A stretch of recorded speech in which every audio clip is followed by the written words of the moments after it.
right, welcome to another broadcast of the North Carolina Masonic Research Society. And tonight, I'm probably going to regret this, but we're going to do an Ask Me Anything session. So ask me anything that's on your mind regarding Masonry. Let's try to keep it Masonry oriented.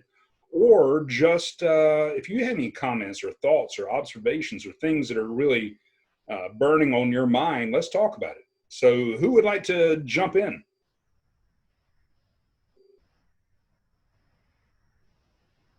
Oh, now you all get quiet. I'll ask it. Hey Matt, I got a question. When did you join the craft, and how long, and what made you join the craft actually? So yeah, that's a great question. I've been a Mason since 2011. It turned out that a lot of men that I had known growing up,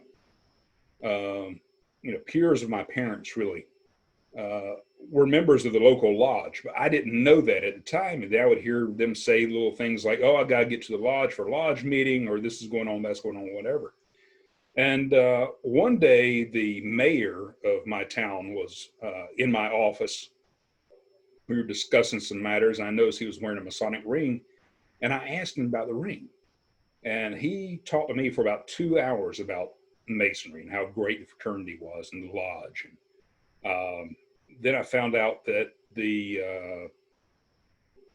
several gentlemen that I knew in law enforcement were also members of that same lodge. And it just turned out there were so many men in that lodge that I knew and had no clue they were Masons.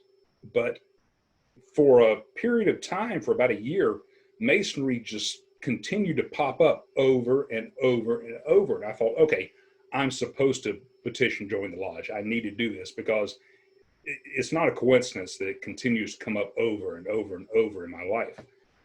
So there are no Masons in my family. I'm the first that I know of. A lot of times it's a family tradition where, a son petitions join the lodge, but that's not the case with me. Yeah, it's crazy. You're the only first one in your family, It's interesting, right? Do you have anything that you have, like certain things you would pass down to your, if you have, just in case when you get older, you have grandkids, those things would be passed down to them and certain things. I do have some things because I've actually been fortunate enough to have some books that were handed down to me from brothers, actually the widows of brothers, where there were no other Masons in their family, so they passed these things off to me. I have a Masonic Bible that was printed in 1938 that someone gave me. It was their father's, and they wanted to make sure it stayed with a Mason, and I was the only Mason they knew. They say, "Here, take care of it," and I'm really honored to have that. I have a first edition Albert Mackey book. Wow. Yeah, that's. I'm afraid to read it. I don't even want to crack the spine and take a look inside. It looks to be in great condition from the outside, and I want to keep it that way. But I do have some things that one day, I will hand down to either my children, which I don't have any children right now, so that may not even happen. Or my lodge or brothers, someone that I know will appreciate that. Right. Some of the things that I have, I know will end up in the possession of the Grand Lodge, where I really want them, there where they'll be archived and preserved. Smart. Yeah. Oh, and we have Brother Gary has joined us. How are you? I'm good. How are you? Oh, hanging in here. All right. Well, you just joined the witch trial. I'm going to field any questions or comments or threats that anyone has. And so Renee was asking some great questions, but I was going to see if Brother Hattie or Brother Parth or Brother Gary, if you have any questions or comments, or if there's anything Masonic related you'd like to talk about, just jump right in. Hey, Matt, I'll just jump the line, if that's all right. Of course. So what are you reading right now? What's on the old nightstand? Right now, and it is actually on the nightstand, my sister sent me a book called The Templars, and I have just started it. Just started it last night, as a matter of fact. So I'm not far into it yet. Not able to make a recommendation yet. Yeah, but the thing is, I've had a lot of other brothers. Right now, sorry, I was getting feedback there. Yeah, I've had several brothers actually recommend that that book to me, or I've heard them mention it. So I'm excited to read it and see if it holds up to what they were saying about it. Cool. Yeah. But after that, I actually do have a long list of other books I want to get to. Inner Christianity. I read that about a year ago, but I thought it was a fascinating book, but I really didn't. I think I was just too distracted by other things really to give it my full attention. So I really want to go back and reread that book. And there's several, oh my goodness, there are several other books in line that I may or may not get to. I think that's a common struggle amongst us. Right? These books just keep appearing. Hey Matt, who's the author of the Templar book again? Because I have a friend who's from my lodge. He just recently published a Templar book.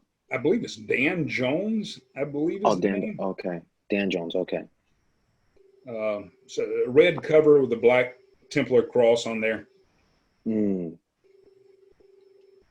But yeah, my sister sent that to me for Christmas. So yeah, Inner Christianity is a great one. That was a fascinating one. Yeah, Richard Smalley is a fantastic person. I mean, it just really, really insightful. I just looked it up, Renee. It is Dan Jones is the author of that book.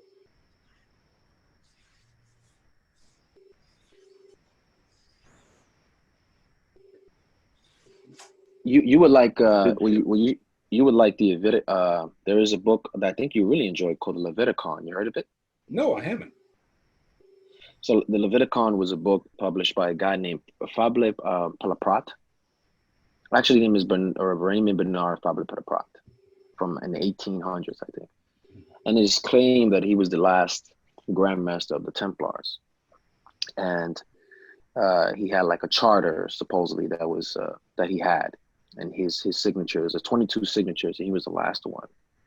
But the Leviticon was a book that he published first time in English, I think was in 2010 by the Gnostic Church, I believe. And it was a book that supposedly he found in a library, and it's supposedly was it was written by a guy named Nicodemus, I think his name is, from a Greek monk or something like that. And it's very Gnostic. It talks about Jesus being initiated in Egypt, et cetera, et cetera. It's very small, and it's like you could see it talks about Saint John. And the charter that he obtained, there has been questions about it, debates about his charter, that either the reason that they say it was forgery. I mean, it's base. They say it's forgery, say it's real, but because the Latin is too good for his time. Yeah. Okay. Yeah, I would be fascinated by that. I'm gonna have to check it out. And you said that's called the Leviticon. The Leviticon, yes. Oh, I am definitely gonna put that on my list. Mm-hmm. You enjoy it, trust me. And Matt, Hey, Parth. what is your most prized Masonic possession?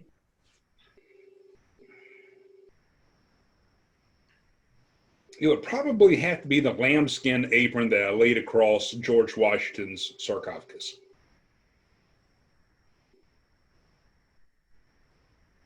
I'm still getting grief for that incident, but I'm proud of that apron.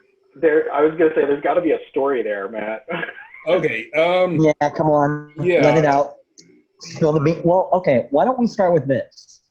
How many Masonic sites are you no longer welcome at? Okay, since we're broadcasting over on Facebook, I'm not going to answer that. It's not really necessarily Masonic sites, just historical sites.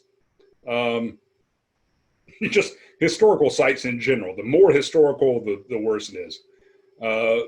no, with Washington, back in 2018, I had arranged for us to do a wreath laying at his tomb. And a bunch of North Carolina Masons, we took a weekend trip up to Alexandria. We conferred a 3rd degree at the George Washington National Masonic Memorial.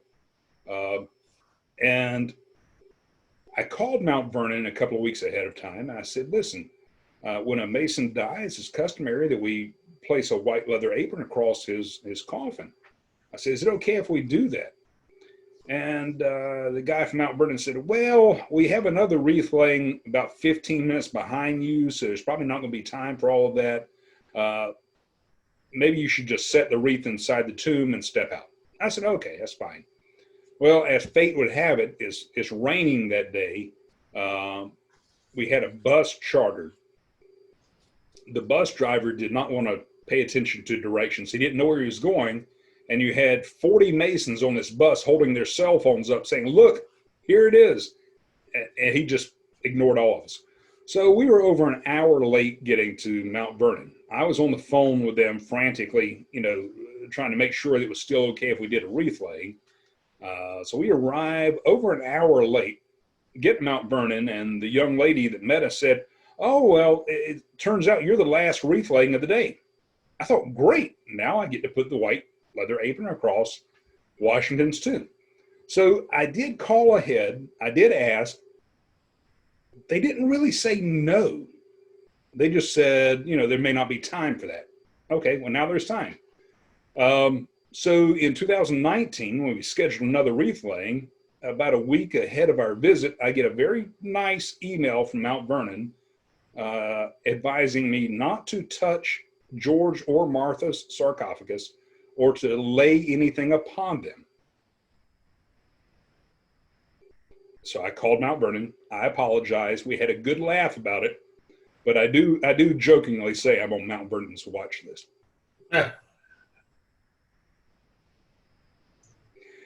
Yeah, evidently you're not supposed to touch the actual sarcophagus. But the best part is I roped the Grand Master into participating with me, so he's an accomplice.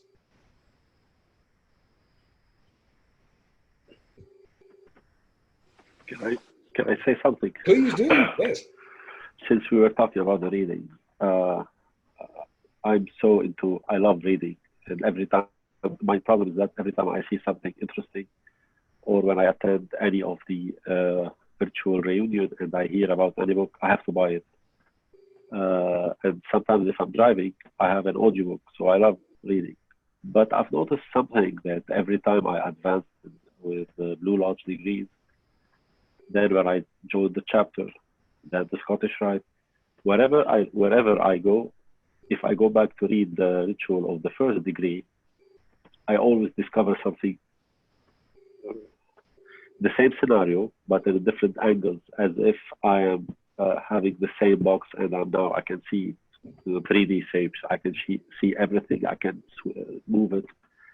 It made me remember something. In 2001, I was joining a certain order, Catholic order. I thought I need to be a monk.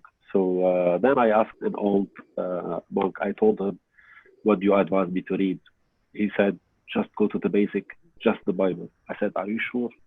You hear about all those books that were written? He said, just read the basic.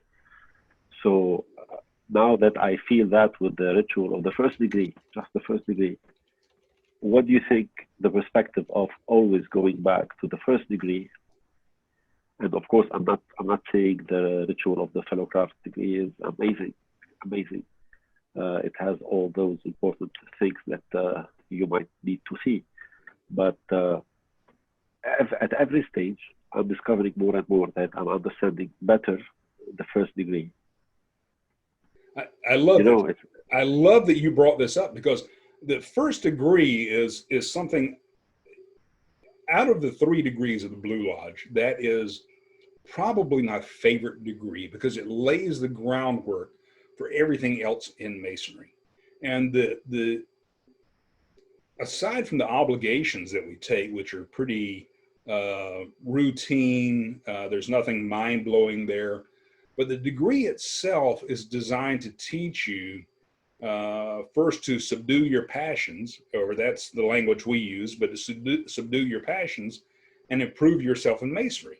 Now, a lot of Masons pass over that, and they don't realize what the first degree is teaching you is to learn who your true self is. So being able to take the false self, the ego, and set that aside and discover who you truly are. And that's a very difficult thing to do. But if we don't stop and really study the first degree and really dig into the meanings, we're never really going to fully appreciate the Fellowcraft degree or the Master Mason degree or the degrees of Scottish Rite, because we've missed part of that foundation in the first degree.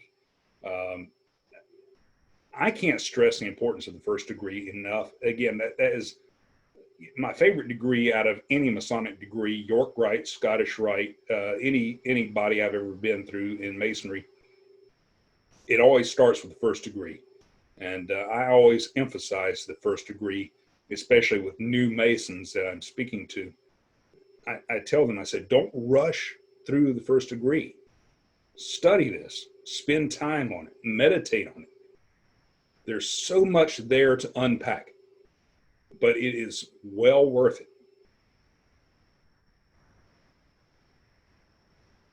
Correct. Most of the time, somebody would like to move forward, or they can just access the online, the internet. And same thing, I say, don't burn the stages. Take it easy. You have a lot of things that you consider just as a ritual to read. No, don't read it. Ask why it is there, why you should do this, why it is like that, and then you will start to understand more and more. Absolutely. You have and I don't know how it is in Qatar, but here in the U.S., we tend to rush new Masons through the degree. So you're an entered apprentice, and let's hurry and get you to a Fellowcraft and then to a Master Mason, and then throw you into an officer chair. We'll start you as a steward or Tyler, but we're going to throw you into an officer position. And the new Mason has not had time to absorb the meanings of the degrees. And I think we are really doing ourselves, and we're doing these new Masons, a disservice by not causing them to slow down and to take their time to really understand what it is that they've experienced and what it is that degree has to offer to them. Just a note, I work in Qatar, but there is no masonry here. Oh, okay. I just work here. Yeah, I belong to the Grand Lodge of New York. So here, I'm here. I'm working here. I came for a contract of 2 years, but it has been 12 years. I actually have here somewhere a copy of the New York Ritual from, let's see, well, if I can put my hands on it, I think I have it right here. Yes, the Ritual from New York, but I'm trying to find the year on here. This is at least the 1940s, but ritual book from the Grand Lodge of New York. So that, so I've taken a look at that, and really the ritual in the Grand Lodge of New York is not that much different from what it is here in North Carolina. Very, very similar. Very few changes or differences. We actually updated it. We actually changed it just recently. Yeah. So somebody said, "Oh, Matt Parker read it. Change it." Yeah. Yeah. He can't keep it. You better change it. Yeah, we actually changed it. I have a question for you, Matt. Sure. Will you agree that even though, you know, like for me, when I went to my first degree, I actually agree with you. It was actually the best degree for me, the best degree of all the other houses that I'm in. I think that to me, even though I went through the degree, was the best experience ever. But I would say you don't feel like, to me, when I was conferring the degree is when I felt like I was truly went through it. Yes. It's a different experience when you're conferring it than when you're going through it, because you see it from a different point of view. Absolutely. I would absolutely agree with that. I have sat in the master's chair for all 3 degrees many times, but the one that it still holds the most importance and most value to me is being able to sit in the East for the entered apprentice degree and initiate this new brother and to present him with his apron and really emphasize the symbolism of the apron. That's something you'll never get back. It's something you can never recreate. That is a very unique moment. And so the important thing for our lodges is that we need to recognize that although we've seen these degrees countless times and we have probably memorized them forwards and backwards, it's new to that man in front of you. And it's our responsibility to make sure that we do the best job we can in imparting that wisdom in the degrees so that he gets an impact from it. We don't want him to go, that was okay, and leave, dissatisfied. We want him to have this epiphany. Wow, I never thought about this. This is great. I never, realized this. Because really, a lot of the things in the first degree are not mind-blowing, but it's pointing out things that we conveniently overlook in our day-to-day lives, things that are so important in discovering who we truly are. And again, it goes back to what I said earlier. The first degree being the foundation of everything else in Masonry. If you have not learned to subdue your passions, if you have not learned to improve yourself in Masonry, then you are not in a position to really take on the lessons of the Fellowcraft degree or the Master Mason degree or the Royal Arch degree or Mark Master's degree. You're just not going to be totally in a position to absorb that. I know I wasn't. I was rushed through the degrees. Then I joined the York Rite about 2 years later, joined the Scottish Rite the year after that. I went through all these degrees, and now that I look back on it, I think, if I had spent more time focusing on the 3 degrees of the Blue Lodge, everything else would have meant so much more to me. But I missed so much of that. So, Renee, I want to ask you, in New York, and I know you said that you've recently updated your ritual, but do you still say something similar about you're supposed to learn to subdue your passions and improve yourself in Masonry? Yes, definitely. Yes. So here's the key thing. Morality, yeah. Yeah. Have you ever heard a new initiate ever ask the question, well, what is Masonry? I'm supposed to improve myself in Masonry, but just that little phrase, improve yourself in Masonry, you have to answer the question, what is Masonry? You can't improve yourself in it if you don't know what it is. And it's going to be a different answer for everyone. I can't tell you what Masonry is because it means something to me. It may be something completely different to you. I definitely agree with you. That is very true. Actually, in my lodge, I'll tell you something very interesting. What we do for new candidates is we're one of the only few that do this. We're kind of strict. We make the candidate write a little bit of biography of themselves.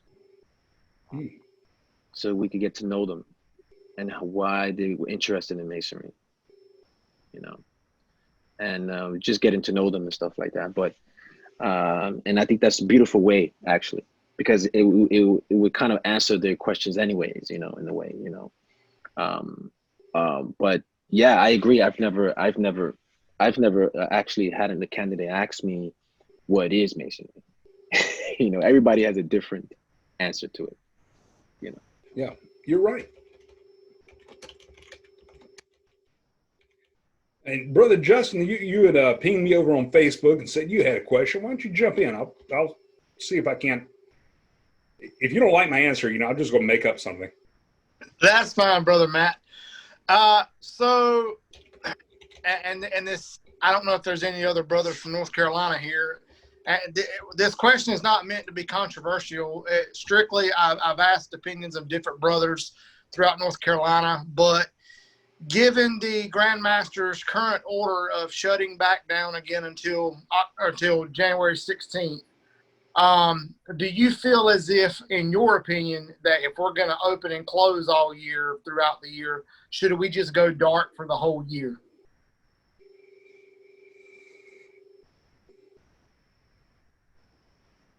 That's a good one. I'm actually torn on that. I don't think I've really made up my mind. And most worshipful brother David, if you're watching,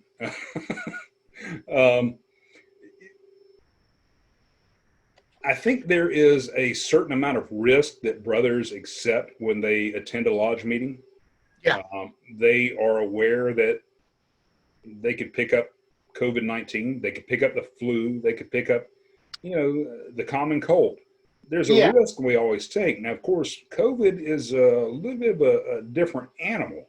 We're still discovering new side effects or lingering issues that it's causing. So even people who do not have a severe reaction the first time may continue to have other issues later down the road. I have a good friend in New York.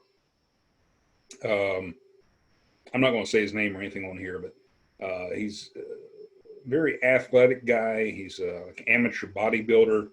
I think he's 36 years old. He contracted COVID.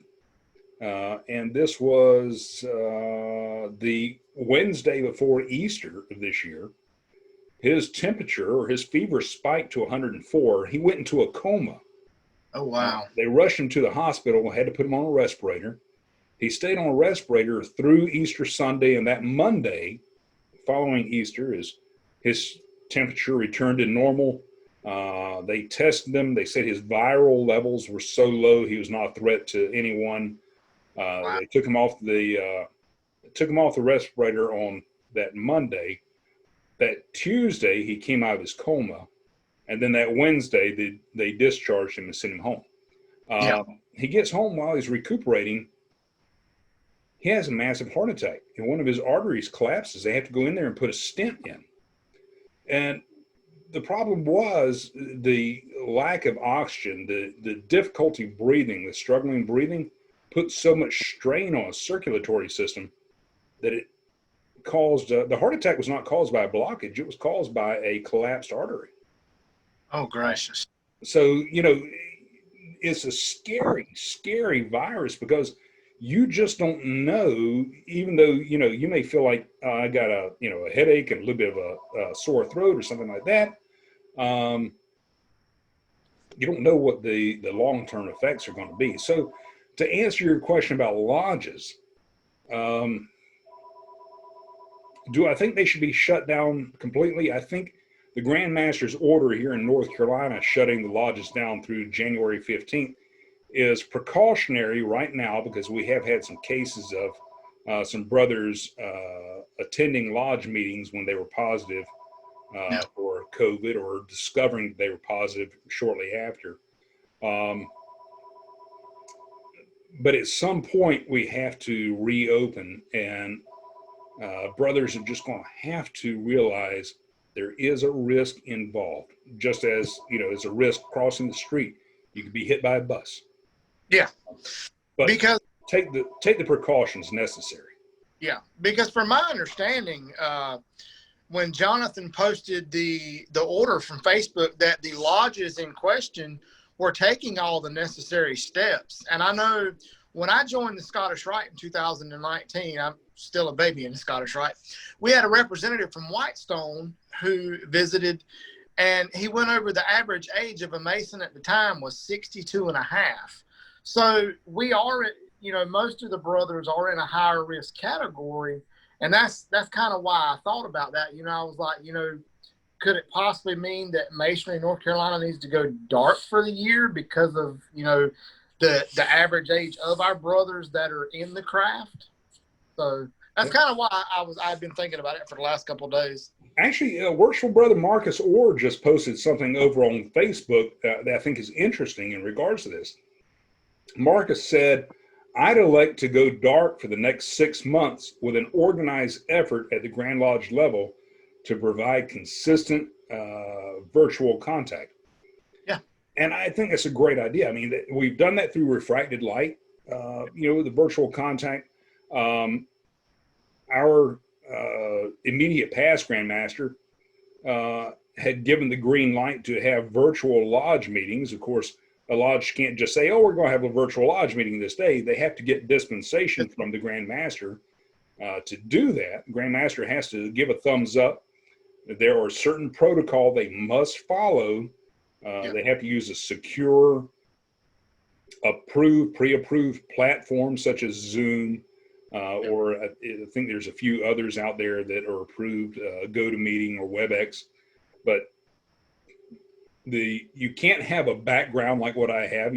The room behind you has to be visible so that everyone sees that you are in a self-tiled location. So those precautions there are in place. I really, really like that. One of our things that holds us back in North Carolina is that we are not allowed to open on the first degree.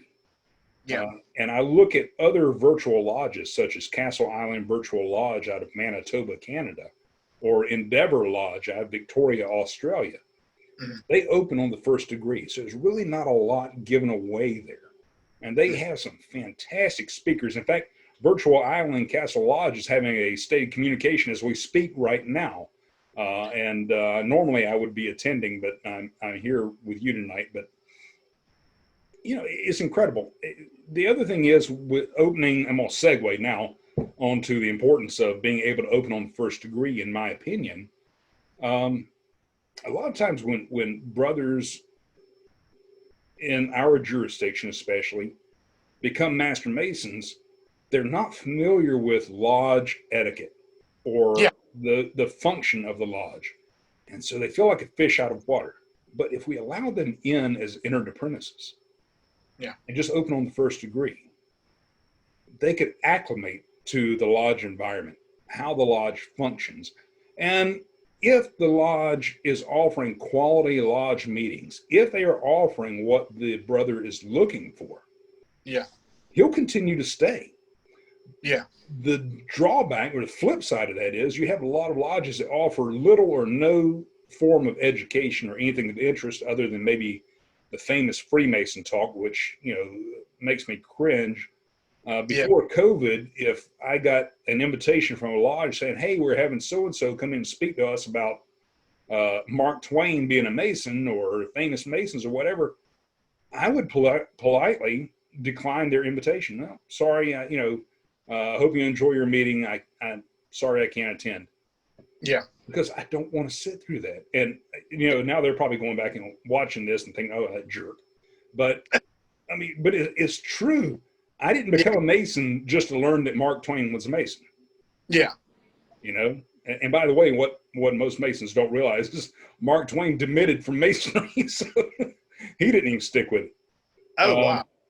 Yeah. Well, he was one of those all in or all out guys. So he got in Masonry, went through degrees, learned the ritual. He's like, okay, I've learned all I need to learn here. I'm done. And he was back out. But he was that way throughout his life, really, just about anything. So one more thing for you. With the question of going dark, in North Carolina's history, has there been any other time where the whole state has gone dark for a period of time? No. In fact, Jonathan Underwood, for those not familiar with North Carolina, Jonathan is our assistant to the Grand Secretary, or assistant Grand Secretary. But he's quite a historian, and he really does a lot of research into the history of the Grand Lodge from North Carolina. And even during the pandemic of the Spanish flu in 1918 and 1919, lodges did not go dark at that time. I was fixing to ask that as well. What I know we're fighting something more beastly here with COVID, but Spanish flu was just as bad during that time because they didn't have the medical technology we have today. So, my thing is, what is different then versus now? I think they understand more how viruses are spread than they did then. They understand, certain protocols that would have really prevented a lot of deaths in, the turn of the 20th century. had they realized that, there were these steps that they could take, I think a lot of those deaths could have been mitigated. But it's also important to remember that we were also in the middle of a pandemic in the late 60s, the Hong Kong flu that was coming through, and we had Woodstock right in the midst of that. Yeah. Talking about a super spreader event, Woodstock. Great. Unfortunately, I think Woodstock spread a lot more than just a flu. Yeah. Yeah. I seen when the order was posted, and this is not meant to step on any brother's toes, but I seen a few that, and everybody's going to have their own opinion and disagree with the Grandmaster or, what have you. But, I'm thankful that we have a Grand Line that, that started with, Grandmaster Bradshaw when all this began, beginning of last year, that, cares about our health and our safety. And, while it is, for me, it's disappointing and disheartening to have to close, because I'm still very much gung-ho as I was when I first got in. But, I'm glad that we're taking the necessary steps. And I look at it this way: when we open back up, it makes it that even much more of an experience and a great thing to be back with your brothers and be able to fellowship. Well, I think that's a good point. I think when things do open back up, I think there will be you'll see a renaissance in Masonry. You'll see a renewal in Masonry. And when I say renaissance, I don't mean a boom in membership. I mean a return to, renaissance probably is not the right word. More like a return to what Masonry was. Dealing with the meanings of the degrees, the esoteric side of the degrees. And if you don't think the degrees of Masonry are esoteric, you really have not studied them. I mean, they are just, they're full of astrology, Kabbalah, you name it. They just run the gamut, and it just never stops. You just keep peeling the layers of this giant onion back and discovering more. It really never ends. So I think you'll see a renewal in Mason. Yeah. And, we've talked about, something that we were talking about, what's a burning thing on our minds. And I'll just throw this out there.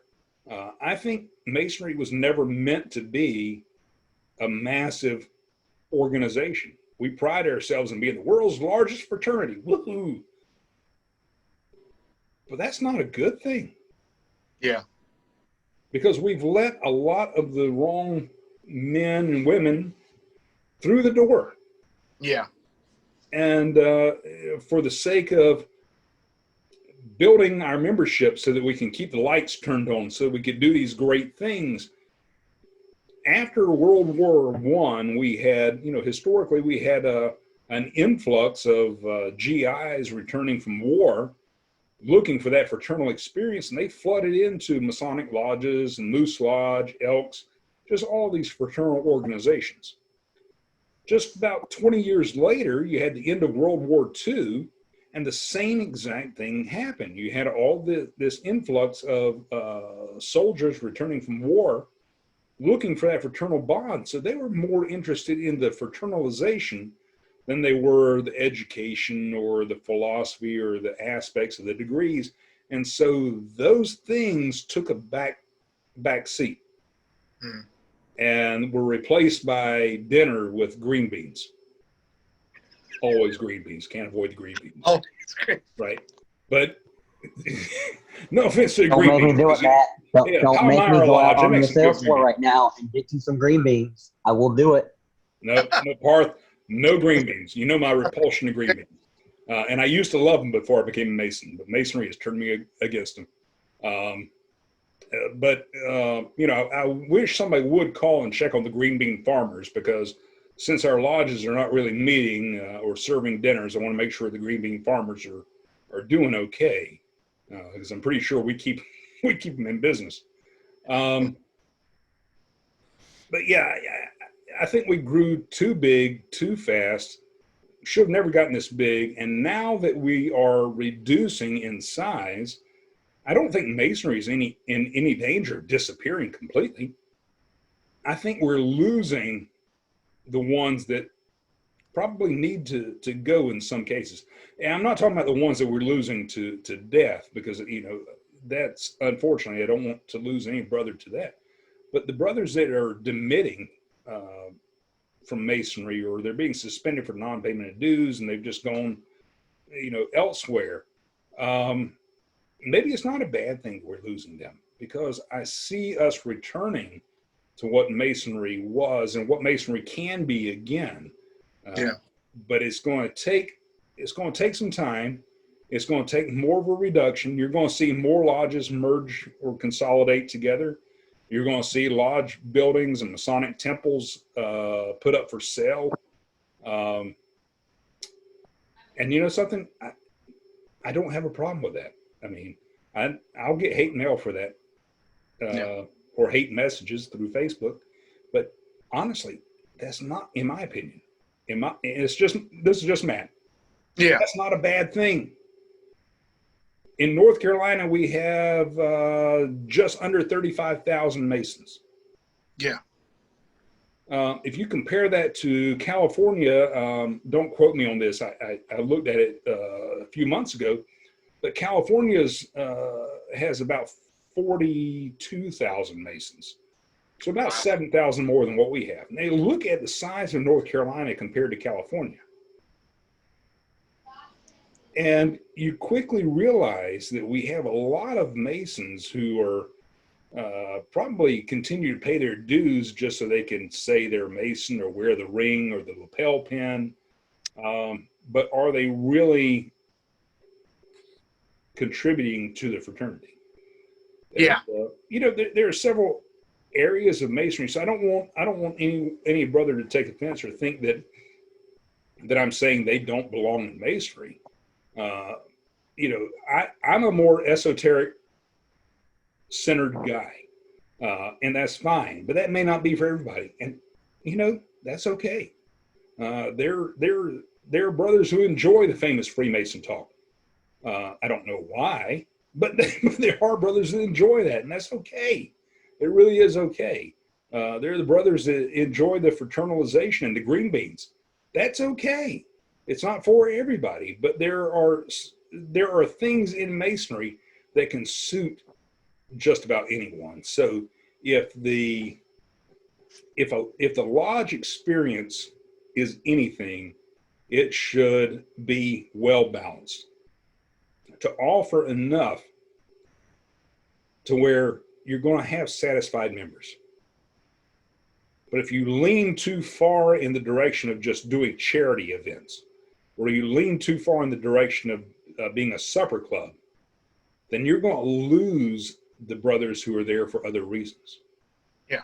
So you have to offer a little bit of everything to keep everyone engaged. But you know, again, I don't think shrinking numbers are really a problem. It's not anything that I think we should be panicked over. Grand lodges, not just in the U.S., but other jurisdictions, Canada and elsewhere, are concerned about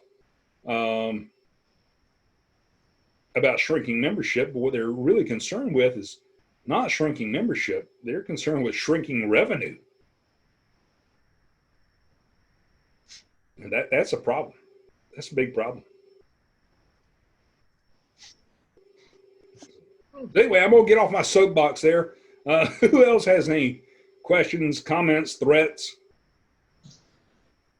Hey, Matt, I was going to say on that topic of the Grand Lodges, you know, if a lot of brothers are sort of accepting the trend as it is what it is, right? We're coming off the boom, the post-war boom, right? It's almost a natural decline in some respect, right?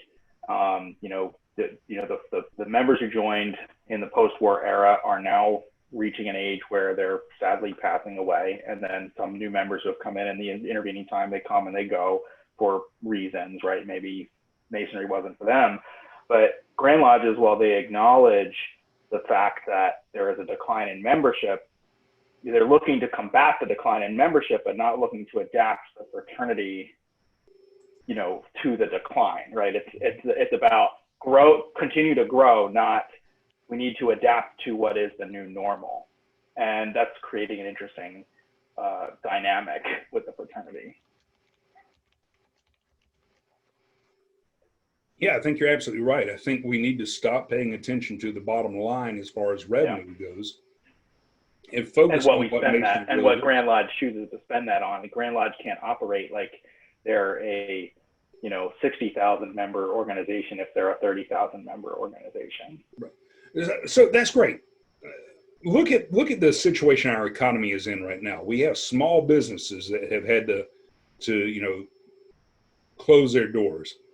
We have so many people who are out of work, especially in the food service industry, because a lot of restaurants can't serve full capacity, so they don't have the need for as much staff. So you have this tremendous amount of unemployment, people losing their livelihood. And we, as a really global society, the world, we've all had to learn to tighten our belts and make sacrifices. Grand lodges need to do the same thing, and for that matter, lodges need to do the same thing. That's not an Einsteinian concept. It's pretty much common sense. And again, I'm not bashing North Carolina's Grand Lodge by any means, because I think we have we've been very, very fortunate to have a great line of Grand Masters and Grand Line officers. And I think that they recognize, the importance of budgeting, and certain things we can do without if we need to. That's okay. We don't have to be that elaborate. But you don't have to own a building. You don't have to own buildings to be a lodge. Exactly. Well, think about the time. That's the killer. Prior to World War I, how many actual lodge buildings or Masonic temples were there? Very few. Most of them were built after World War I, and especially after World War II. They had all this influx of revenue, so they started building buildings everywhere. Prior to that, they met in churches or private homes, or the proverbial room above a tavern. I'd love to go back to those days. Wouldn't you like to just take a break, go from labor to refreshment, go down and have a couple of pints, and then go back up and finish the meeting? Honestly, Masonic meetings would go so much smoother. A little healthy lubrication. Yeah. And I saw Renee left, but I it's a shame because I didn't want to let him get away with that comment about they changed the ritual in New York. What do you mean the ritual changed? Is that possible? Talk to me about that. Let's get real, right? That's very interesting.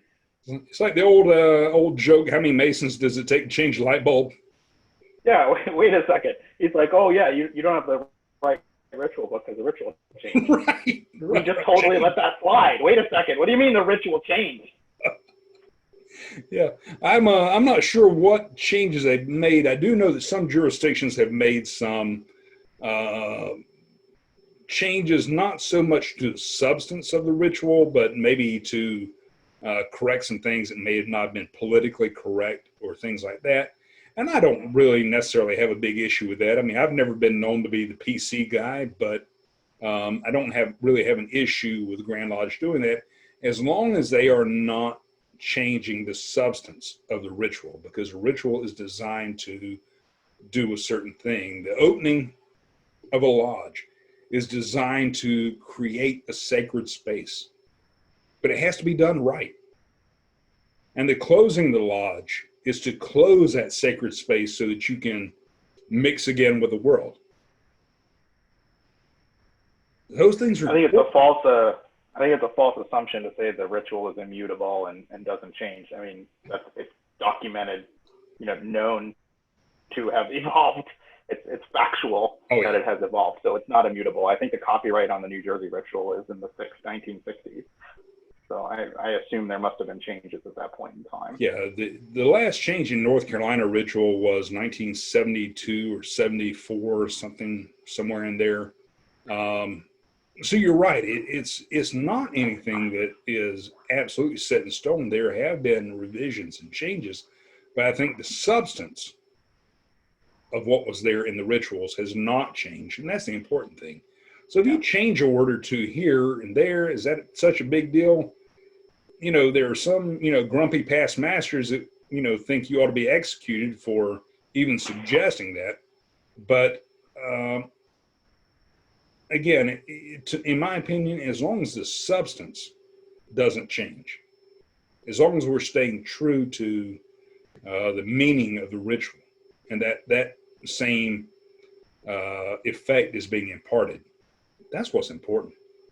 I mean, I don't care if you want to change something, you know, from one pronoun to another, or try to make something more PC. Go for it. I really could care less. As long as you don't change the substance of the ritual, the rest doesn't matter to me.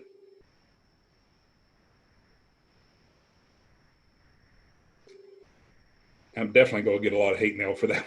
Yeah, wait, this is being recorded. Can we turn that off? It is being recorded and it's being live streamed to Facebook, but if this does not go well, I can take them down. Well, here, let me pick another wound. You mentioned about opening on the EA degree. So I'm from the Grand Lodge of New Jersey, where that was attempted to be passed some years ago, and the legislation failed. But ever since, the Grand Masters have been edicting that you can open on lower degrees and conduct business on lower degrees. But the problem with that by edict is the way the bylaws are written and the way the traditions were, it's very awkward to manage with that situation. Although I agree with it, it's unfortunate the legislation didn't pass. So, you know, doing it by edict, you know, creates some, I guess, kludges into trying to support opening on lower degrees. So, you know, that's, it's a challenge. The ritual is not, the opening ritual was very much written for a Master Mason's Lodge, and the ritual was not very deeply overhauled to, you know, make it conducive to opening to a lower degree. It feels very awkward because it wasn't, you know, because it's done by edict, it was done in a kind of a as expedient change as possible, I guess.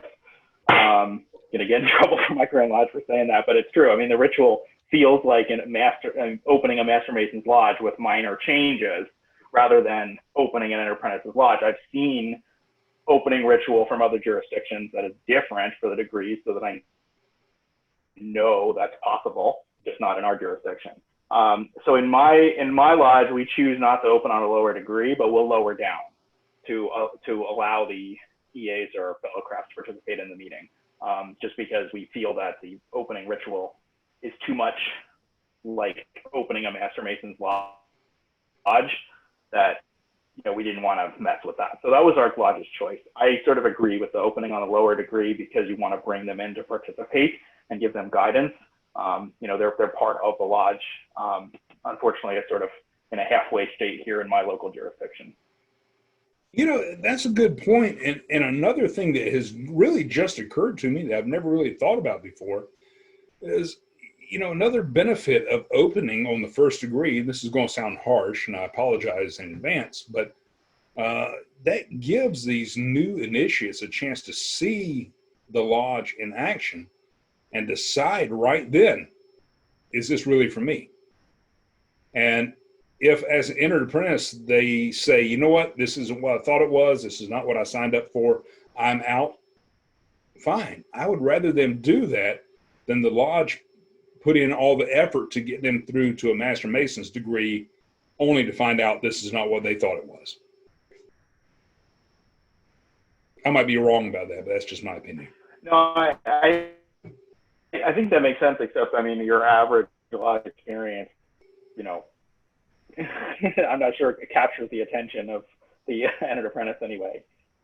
If, you know, going by the average experience, let's say, if your lodge is healthy and, you know, diverse in its experiences, as you suggested, Matt, then maybe not. But if your lodge is green beans and minutes, then, you know, the lodge meeting isn't that interesting. It's really the after party or separate groups that get together to talk about this more deeper stuff, which then you're not getting invited to if you're a manager apprentice, probably, which is a whole nother can of worms.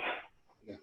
I know lodges across the country, across the U.S. that are initiating new members prior to COVID, that is, initiating new Masons on almost a weekly basis. They were having to have special or emergent communications just to confer these degrees. And a couple of lodges had, or brothers in lodges I had spoken to, said that they were just exhausted from conferring so many degrees back after back after back. And I always ask the same question because I think it's funny to see the response. I'll say, okay, great. How many Masons do you have attend a regular meeting of your lodge? And it's usually around 10 or 12. And I think, okay, well, if you're initiating all of these Masons in 1 year, why are they not attending lodge meetings? Why are they being suspended for non-payment of dues? Yeah. It's like a revolving door. Why? Yeah, but I think, Matt, as you stated rightly earlier, this is sort of our opportunity, Masons, to change that situation and change that dynamic. I mean, groups like Refracted Light and being able to attend these, online forums has really strengthened my relationship with Masonry. And I think, the other members who may be jaded and paying their dues but not really coming out became aware of this type of activity to really connect with the fraternity and connect with their brothers. That's a positive. So we have to bring this back to our lodges when we open up. And good news, I'm fortunate to have a supportive worshipful master. We're doing a hybrid meeting in February with a guest speaker, Ryan Flynn. Actually, I'm sure a lot of you guys know him. And we're going to do like a hybrid. We're going to open lodge, have a quick business meeting, and then go on refreshment, then open a Zoom, right, and be able to have a hybrid meeting so everybody can come and join. I think that type of innovation is great. I know there's no innovations in Masonry. That's why we're going on refreshment. But yeah, I'm absolutely there with you. It looks like we've lost. Renee has had to bounce off, and we lost a couple. But let's do this. We've been going for almost an hour. But does anyone else have any questions, comments, threats, anything that you'd like to throw in there about Masonry? I see heads going, nope. Yeah, I don't blame I'm waiting for you to stop the recording, Matt. Come on. Yeah, that's really really when I stop the recording, Parth is just going to explode. I mean, you're going to get it all. But I don't know. I think tonight's been interesting. We've had some interesting conversations. We've tried to solve all of Masonry's problems for best we can. But Matt, what stogie are you smoking over there? This is it is El Mayor espresso infused cigar. Brother Randy Sanders suggested these to me, and they're not bad. They're really not bad at all. Randy and I are both fans of a Drew Estate cigar. Drew Estate makes one that is the Java infused cigar, and this one is a fraction of the price of Drew Estate. It's not up to the quality of Drew Estate, but it's a good substitute.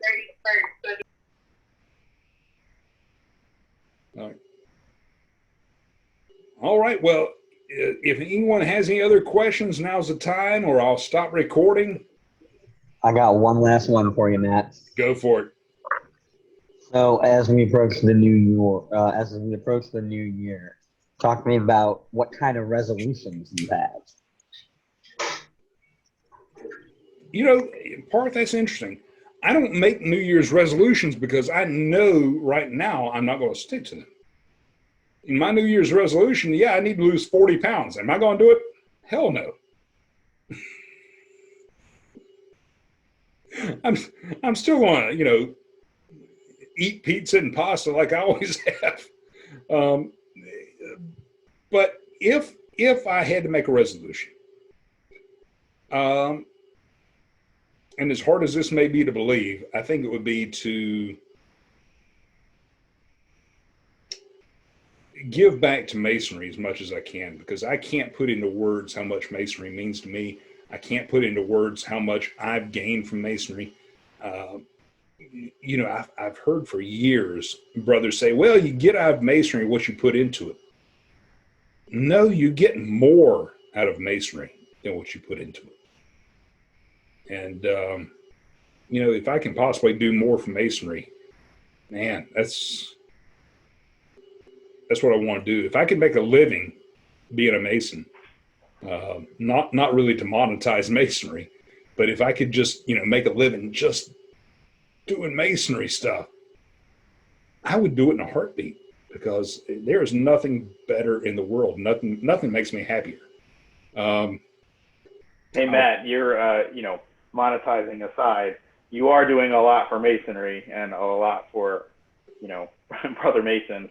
You know, speaking for myself personally, for sure, I think I had expressed that. I mean, creating this forum, for one, is powerful and important, and we appreciate it.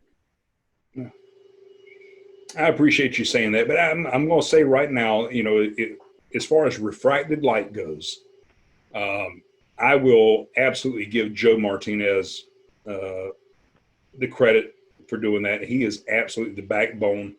You don't see him a lot on, well, you see him attending the presentations as a, you know, as an attendee like anyone else.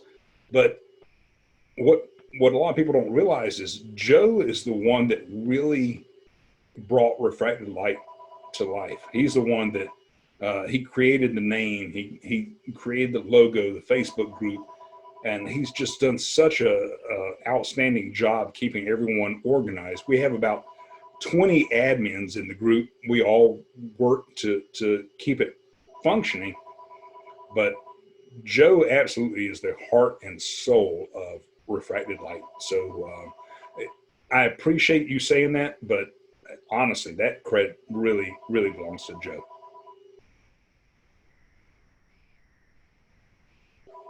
So now, I'm sorry, my home phone's ringing, and that begs the question, why do I still have a home phone?